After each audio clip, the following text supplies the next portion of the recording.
Jagtial YouTuber Vaishnavi హంతకుడు ఆసుపత్రి నుంచి హరిబాబు డిశ్చార్జ్ అయ్యాడు. ఎవరికీ కనిపించకుండా జైలుకి తరలించారు. వైష్ణవి హత్య కేసులో నిందితుడిగా ఉన్నాడు ఆమె భర్త హరిబాబు. జైల్లో అతనికి అస్వస్థకు గురయ్యాడు. ఉదయమే ఆసుపత్రి తీసుకొచ్చారు పోలీసులు. ఐసీయూలో ట్రీట్మెంట్లు అందించారు.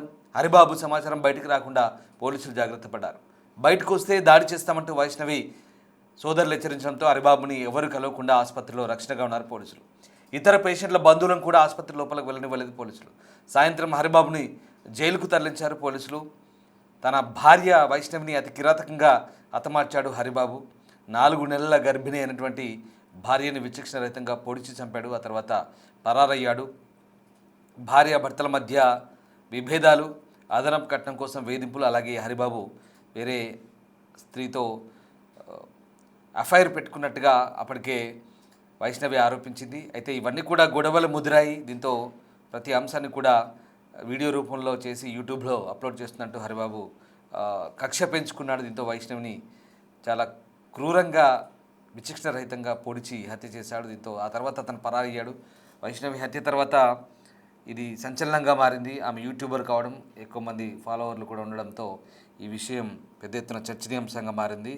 అయితే మీడియాలో వస్తున్న వార్తలకు భయపడి హరిబాబు పోలీసులకు లొంగిపోయాడు. ఆ తర్వాత అతన్ని రిమాండ్ ఖైదీగా జైలుకు తరలించారు. జైల్లో తనకేదో అస్వస్థగా ఉందంటూ హరిబాబు ఉదయం చెప్పడంతో పోలీసులు అనారోగ్య కారణాలతో అతన్ని జగిత్యాల క్రిటికల్ కేర్ యూనిట్కి తరలించారు. అక్కడ అతన్ని అబ్జర్వేషన్లో ఉంచారు. అయితే అతని ఆరోగ్యం కుదుటపడిందని, ఎలాంటి సమస్య లేవని డాక్టర్లు నిర్ధారించడంతో తిరిగి మళ్ళీ జైలుకి అతన్ని పంపించారు. ప్రస్తుతం అతను రిమాండ్ ఖైదీగా ఉన్నాడు. అయితే హరిబాబు కేవలం తన ఒకవేళ ఆరోగ్య సమస్యలు ఉండవచ్చు, అప్పటికప్పుడు కొంత ఆందోళనకు గురైన పరిస్థితి ఉండొచ్చు.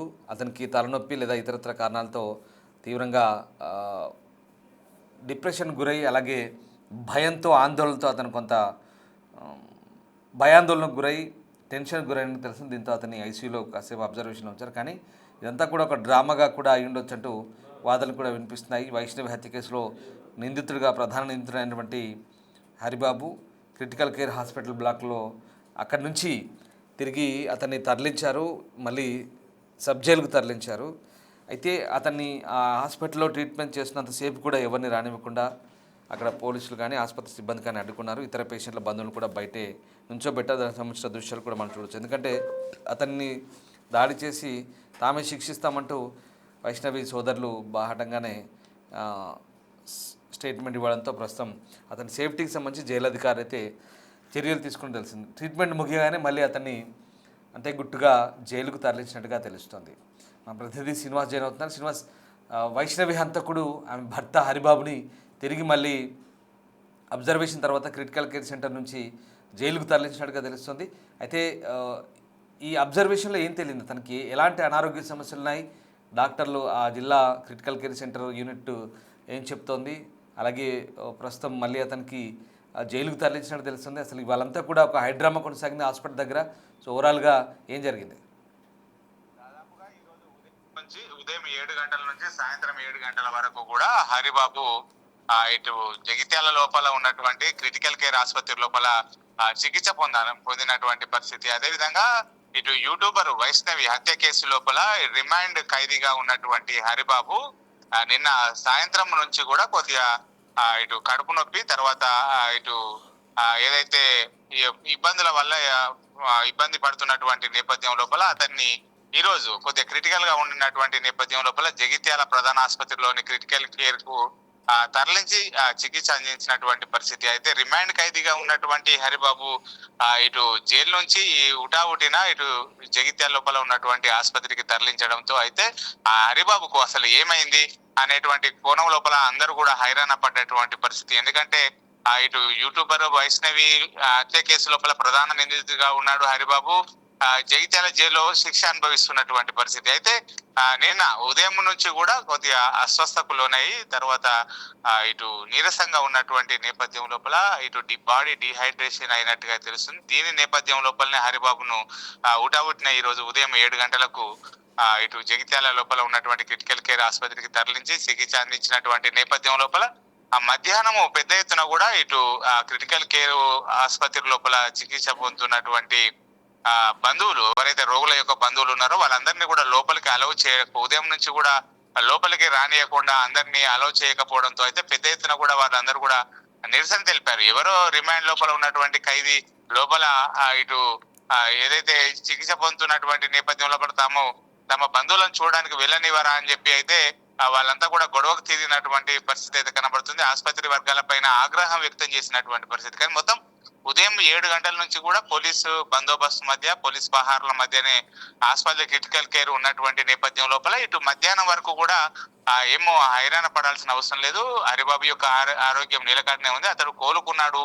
జస్ట్ అబ్జర్వేషన్ లోపల మాత్రమే మరో 2 గంటల నుంచి డిశ్చార్జ్ చేస్తామని చెప్పి ఇటు జైలు శాఖ అధికారులు తెలిపినటువంటి నేపథ్యం లోపల సాయంత్రం వరకు కూడా అతన్ని అబ్జర్వేషన్ లోపల ఉంచి 6 గంటలకు మళ్ళీ అతనికి ప్రాథమిక చికిత్సలు చేసిన తర్వాత అతని ఆరోగ్యం నిలకడగా ఉంది, బాగానే ఉంది, ఎలాంటి ప్రాబ్లం లేదు అనుకున్న తర్వాతనే 7 గంటల సమయం లోపల అతన్ని ఆసుపత్రి నుంచి డిశ్చార్జ్ చేసి మళ్ళీ జైలుకు తరలించినటువంటి పరిస్థితి కనబడుతుంది. ఓవరాల్ గా అయితే ఈ రోజు ఉదయం 7 గంటల నుంచి సాయంత్రం 7 గంటల వరకు కూడా దాదాపు 12 గంటల వరకు ఇటు క్రిటికల్ కేర్ లోని ఆసుపత్రి లోపలనే హరిబాబు ఉన్నటువంటి నేపథ్యం లోపల హరిబాబు యొక్క ఆరోగ్యానికి ఏమైంది, అతడు జైలు లోపల ఏమైనా చేసుకున్నాడా అనేటువంటి కోణం లోపల పలు అనుమానాలు కూడా తావించినటువంటి నేపథ్యం లోపల అతడు కేవలం బాడీ డిహైడ్రేషన్ అవ్వడము, తర్వాత కొద్ది ఇటు కడుపు నొప్పి తలనొప్పితో బాధపడుతున్నటువంటి నేపథ్యం లోపల అతన్ని ఆసుపత్రికి తీసుకొచ్చి ఇటు సరైనటువంటి చికిత్స అందించినటువంటి పరిస్థితి లోపల అతన్ని డిశ్చార్జ్ చేసి కొద్దిసేపటి క్రితమే జైలుకు తరలించినటువంటి పరిస్థితి కనబడుతుంది. రామదాస్.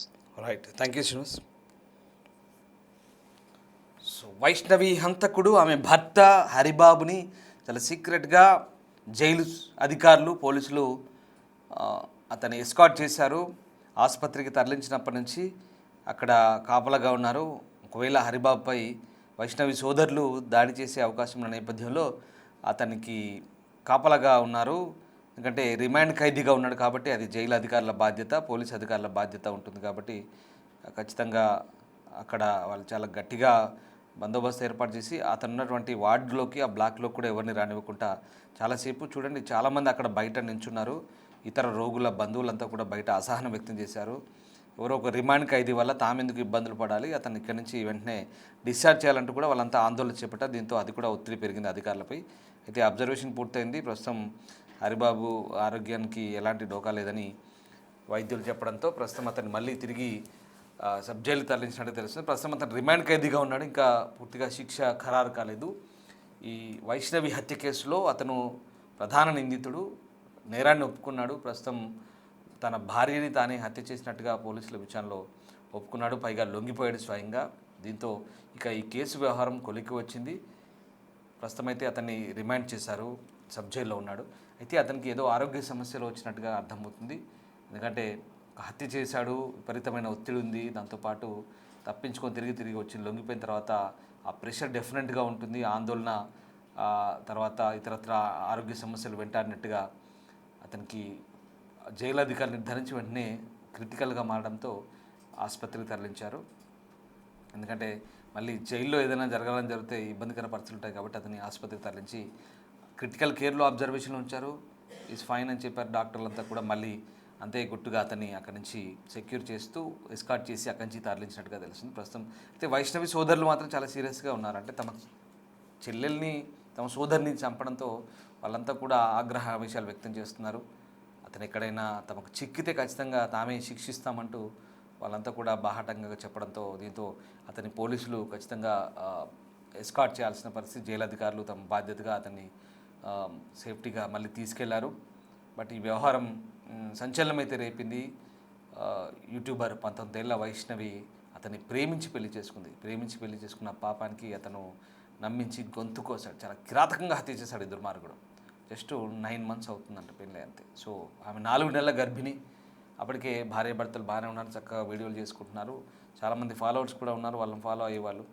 కానీ ఇక్కడ ఒకటే విషయం, ప్రతి అంశాన్ని కూడా వ్యక్తిగత జీవితాల్ని బహిర్గతం చేసుకోవడం అనేది సోషల్ మీడియాలో ఇటీవల పరిపాటిగా మారుతుంది. ఇది సంసారాల్లో చిచ్చు కూడా రేపుతుంది. దీన్ని బట్టి మనకు అర్థమవుతుంది ఏంటంటే ప్రతి అంశాన్ని కూడా కొంతవరకు సోషల్ మీడియాలో కొన్ని అవేర్నెస్ తెచ్చే వీడియోలు లేదా మెసేజ్ ఓరియంటెడ్ లేదా ఇంకేదైనా సరదాగా కంటెంట్ చేయొచ్చు, కానీ ప్రతి అంశాన్ని ఇంట్లో గొడవల్ని అన్ని విషయాలను బహిర్గతం చేయడం, దాంతో భార్యాభర్తల మధ్య మరింత వైరం పొరపచ్చాలు పెరగడం అనేది ఇక్కడ దారితీసినట్టుగా మనకు అర్థమవుతుంది. సరే, అమ్మాయికి జరిగిన అన్యాయాన్ని అమ్మాయి చెప్పే ప్రయత్నం చేసింది, దాంట్లో తప్పేం లేదు. కానీ అది ఆ వ్యక్తికి నచ్చలేదు, ఆమె పార్ట్నర్కి. దీంతో ఆమె పార్ట్నర్ ఆమెను టార్గెట్ చేశాడు. లిటరలీ ఎంతలా టార్గెట్ చేశాడంటే అతి కిరాతకంగా హత్య చేసేంత స్థాయికి వెళ్ళింది. చివరికి గర్భిణి అని కూడా చూడకుండా హతమార్చాడు ఆ దుర్మార్గుడు. సో ఈ వ్యవహారం నిజంగా సంచలనమని చెప్పాలి. జగిత్యాల జిల్లా మాదాపూర్ గ్రామంలో జరిగింది. ఆమె అంత్యక్రియలు జరిగినప్పుడు కూడా అంతే ఎమోషనల్గా అక్కడ ఉన్న వాళ్ళంతా కూడా అయ్యో నమ్మి వెళ్ళిపోయింది, పెద్దల్ని ఎదిరించి పెళ్లి చేసుకుంది, అయినా కూడా చివరికి దక్కింది ఇదా అన్నట్టుగా వాళ్ళంతా కూడా ఆవేదన చెందారు. సో ఇక్కడ కొంత మెచ్యూర్గా ఆలోచించాల్సిన అవసరం ఉంది ఇప్పుడు పరిస్థితిలో. మన ఈ ఒక్క కేసు గురించే కాదు, అందరి విషయాల్లో కొంత ఆలోచించి నిర్ణయం తీసుకోవాల్సిన అవసరం కనబడుతుంది. అట్ ద సేమ్ టైం నమ్మి వచ్చిన పార్ట్నర్ విషయంలో అమ్మాయికైనా అబ్బాయి కానీ జాగ్రత్తగా వ్యవహరించాలి. ఇష్టం లేకపోతే సపరేట్ అవ్వాలి, లేదా పెద్దలతో కూర్చొని మాట్లాడాలి. ఇంకేదైనా సమస్యలు ఇబ్బందులు ఉంటే పక్కకు తప్పుకోవాలి, ఒకరి లైఫ్ నుంచి ఒకరు తప్పుకొని ఇండివిజువల్గా ఉండొచ్చు. కానీ నేరస్తులుగా మారి కటకటాల పాలై ఇప్పుడు ఊచలు లెక్క పెడితే ఇదిగో హరిబాబు లాంటి పరిస్థితి దాపురించే అవకాశం ఉంది. కాబట్టి నిజంగా ఇటీవల కాలంలో నేర ప్రవృత్తి పెరుగుతుంది. ఎందుకంటే దీనికి సోషల్ మీడియా కూడా ఒక కారణం అని నేను మీకు చెప్పే ప్రయత్నం చేస్తున్నాను. అఫ్కోర్స్ ఈ మొత్తం వ్యవహారంలో సోషల్ మీడియా కూడా ఒక ప్రధాన పాత్ర పోషించిందనేది ఇక్కడ ఓపెన్ సీక్రెట్. దీంట్లో మనకు వేరే వెతకడానికి ఇంకా కారణాలు ఏం లేవు. ఖచ్చితంగా ఇక్కడ సోషల్ మీడియాలో యాక్టివ్గా ఉంటారు, దానివల్లే ఇప్పుడు ఆ అమ్మాయి వ్యవహారం ఇంత పాపులర్గా మారింది. సో కొంచెం జాగ్రత్తగా ఉండండి. ప్రతి అంశాన్ని, వ్యక్తిగత జీవితాల్ని, కుటుంబ వ్యవహారాలని అన్నింటినీ బ్యాలెన్స్ చేసుకొని కొంచెం మెచ్యూర్గా పెద్దలతో డిస్కస్ చేయండి. ఏమైనా సమస్యలు ఉంటే ఇది ముదిరి పాకాన పడేదాకా, చివరికి ఇదిగో ఇలా ప్రాణాలు పోయేదాకా వచ్చే వ్యవహారం. అమ్మాయి అయినా అబ్బాయి అయినా నేరస్తులుగా మారి ఇతరుల ప్రాణాలు తీసో లేదా వాళ్ళకు వాళ్ళు ఏదైనా చేసుకోనో అనవసరంగా ఆ ఇంట్లో వారి ఇళ్లలో విషాదాన్ని నింపడం తప్ప అంతకుమించి ఏముండదు. ఇప్పుడు ఆ హరిబాబు అనే ఆ దుర్మార్గుడు కిరాతకంగా వ్యవహరించి జైలు పాలై ఊచలు లెక్క పెడుతున్నాడు తప్ప అక్కడ అతని ఈగో సాటిస్ఫై అయిందే తప్ప అంతకుమించి జరిగింది ఏం లేదు. కానీ జీవితాంతం ఆ బాధని, ఆ పెయిన్ని, ఆ శిక్షను అనుభవిస్తూ హరిబాబు అనవసరంగా చాలా కోల్పోయిన వాడవుతాడు. ఇప్పుడు ఆసుపత్రి తీసుకొచ్చాడంటే కూడా అతన్ని ఎస్కార్ట్ చేయడానికి ఇంతమంది పోలీసులు, అంటే ప్రాణాలకు, అతని ప్రాణాలకు కూడా రక్షణ లేకుండా పోయిన పరిస్థితి. సో ఇది ఇలా ఉంటుంది. సమాజంలో జరుగుతున్న ఈ అంశాలను, పరిణామాలను మీకు చెప్పడం ద్వారా, ఈ నేర వార్తల గురించి పదే పదే మీకు వివరించడం ద్వారా మిమ్మల్ని అప్రమత్తం చేయడమే మా ప్రధాన ఉద్దేశం. Thank you very much.